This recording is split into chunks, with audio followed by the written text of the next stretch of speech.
Liturgia para Todos, un espacio para la formación al servicio de los equipos de liturgia y la comunidad.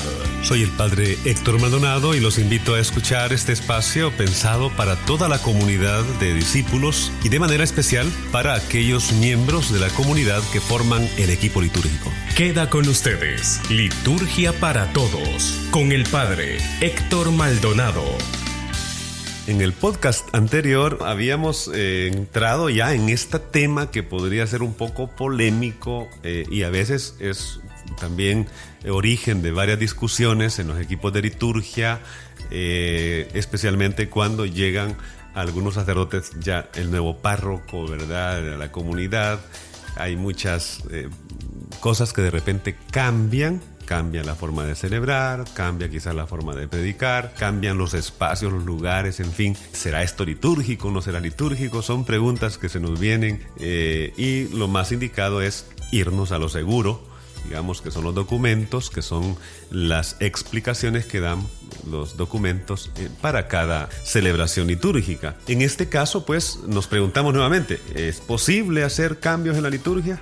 Y en el segmento anterior habíamos dicho que la liturgia hay que entenderla primero. ¿Qué es liturgia? Para después decir, bueno, ¿será que podemos hacer cambios en la liturgia? Por otro lado, hay que también conocer el aspecto de qué es un rito, ¿no? Porque la liturgia, digamos que es un lenguaje, es toda una codificación del lenguaje, ¿no? Y por otro lado es una forma de ponerse de acuerdo a nivel mundial, a nivel de todo el planeta, la Iglesia Católica, para poder celebrar de forma tal vez no uniforme, sino más bien de acuerdo a la cultura, pero sí tomar en cuenta ese aspecto, ¿no? Entonces, es interesante pues conocer cuál es el significado de liturgia. En el anterior podcast dijimos que habían dos definiciones interesantes, una de un teólogo liturgista, José Antonio Abad, y el otro del Catecismo de la Iglesia Católica, traído pues como un resumen también de la Sacrosanctum Concilium número 7 y otros numerales del Concilio Vaticano II en la Sacrosanctum Concilium. Pero también hay que decir que liturgia pues es el culto público dado a Dios y tiene su raíz en una palabra griega que significa pues servicio dado al pueblo, o sea, tipo una función pública, digamos. Cuando se trataba ya de función más privada, se le llamaba de otra forma. Pero bueno, no nos podemos detener quizás en esos aspectos. Yo les invito a ustedes a que busquen el Catecismo de la Iglesia Católica, la sección que introduce los sacramentos, y es toda una función litúrgica, y vamos a ir citándolo de vez en cuando. Ahora, lo que podemos decir es que hay que conocer también qué es un rito.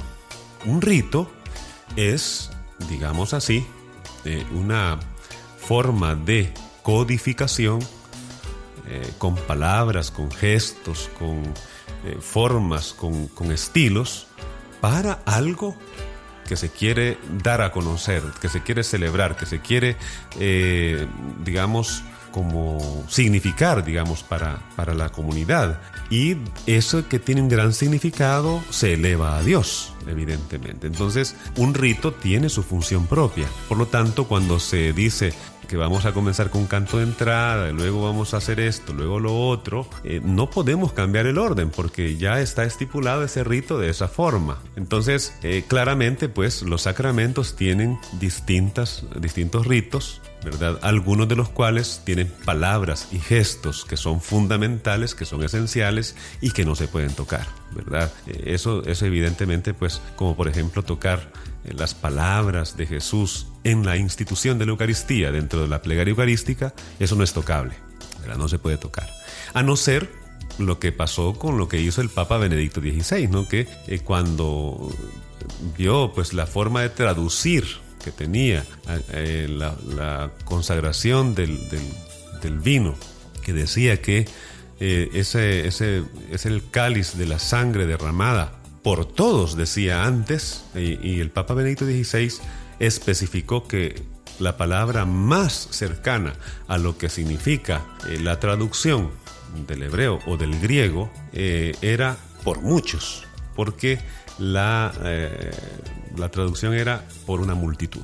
Entonces era más coherente decir por muchos que por todos. Evidentemente el Señor se ha entregado por toda la humanidad, pero la traducción tiene que ver con ese significado. Entonces el Papa tocó ese punto, pero imaginémonos, es el Papa que lo hace con toda la autoridad y la conciencia y el conocimiento.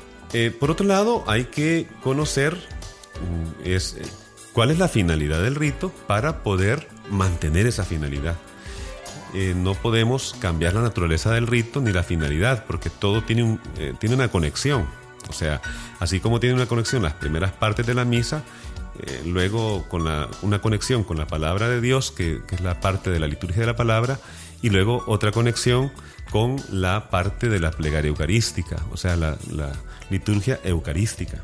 Entonces, lo primero que hay que ver es, conozcamos los ritos, veamos cuál es el significado, veamos qué es lo que se quiere impulsar ahí, cuál es el objetivo de ese momento ritual de la celebración, para poder ver si hay cosas que se pueden cambiar. Bueno, ya con respecto a los lugares, ¿verdad? Que celebremos aquí, celebremos allá, incluso en eso la Iglesia dice, no todo se puede celebrar en cualquier parte. Dice, las Eucaristías se celebran en capillas o en parroquias. No se puede celebrar, digamos, a la playa, ¿verdad? En un hotel, o no se puede celebrar en un restaurante, en lugares comerciales, digamos, de este tipo. Y va regulando, pues, también la forma de celebrar. Con respecto a esto hay que decir también de que cuando se va a cambiar un rito hay que ver si lo que vamos a poner supera lo que está ahí.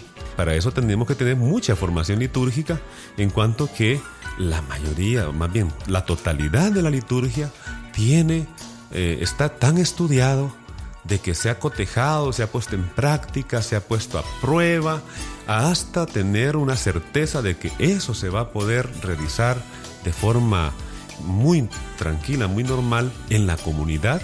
Entonces ya se pone en los libros, de tal forma que pues hay que conocer exactamente qué se quiere significar con ese signo, con ese símbolo, con esas palabras, con esos gestos, para que después nosotros podamos cambiarle o cambiar esto.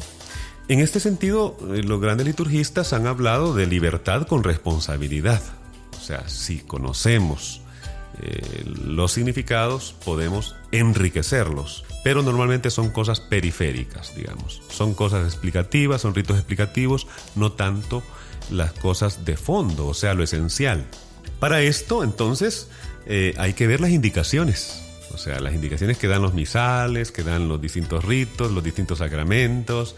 Por ejemplo, para el bautismo hay indicaciones. Entonces, los prenotanda, así se llaman, las indicaciones previas que dan en cada sacramento. Hay una explicación, una introducción bastante bonita y a veces hasta muy larga, para poder entender mejor la teología, la forma de celebrar. El misal romano, por ejemplo, está precedido, o más bien tiene una gran introducción que se llama Ordenación General del Misal Romano. Entonces ahí está todo explicado.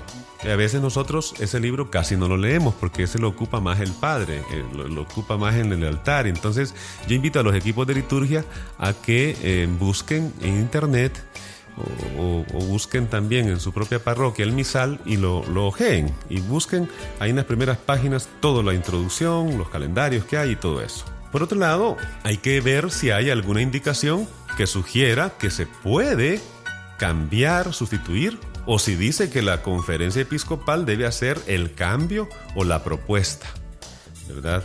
Porque si dice, la conferencia episcopal puede, digamos, acomodar esta situación y puede hacerlo para su propio país. Bueno, si la conferencia episcopal ha hecho algo, ha dicho algo, hay que investigar. De lo contrario, pues hay que hacerlo tal cual está en el misal. Eso sería lo original. Aunque sabemos que nosotros como liturgos, ¿verdad?, como los equipos de liturgia, tenemos mucha creatividad con los cantos, con los signos, con los gestos, con las procesiones. Ahí hay mucha libertad también para actuar, ¿no? También de no exagerar, claramente. Por otro lado, si permite algún cambio, ver si lo que vamos a poner supera, como ya lo hemos dicho, lo que ya está sugerido. De lo contrario, pues hay que dejar las cosas como están, porque si no supera lo que ya está ahí establecido, lo que pasaría es que empobreceríamos la celebración. Entonces dejamos estos tips ahí para que tengamos en cuenta que el aspecto de la liturgia pues es bastante amplio. Hay que sentirnos muy libres, ¿verdad? Pero con responsabilidad, significa con mucho conocimiento de causa. De lo contrario, mejor consultar, ¿verdad? Por ejemplo, hay ciertos cantos que bien podrían ser puestos de entrada, hay otros cantos que no. Hay cantos que son litúrgicos y cantos que no son litúrgicos. Eso lo vamos a tocar en otra oportunidad, pero ya dejo ese punto porque ahí es donde vamos a ir como poniendo en práctica lo que estamos aquí diciendo. Mientras tanto, yo les dejo con esas inquietudes. Si hay alguna pregunta, si hay alguna duda, cualquier situación, ustedes me la pueden enviar ahí en el sitio de Spreaker. Abajito está mi correo. Usted puede también escribirme con toda libertad, con toda tranquilidad, preguntándome o reaccionando a este podcast. Hasta la próxima y que Dios le bendiga. Esto fue Liturgia para Todos, un espacio para la formación al servicio de los equipos de liturgia y la comunidad. Los esperamos en una próxima edición de Liturgia para Todos con el Padre Héctor Maldonado.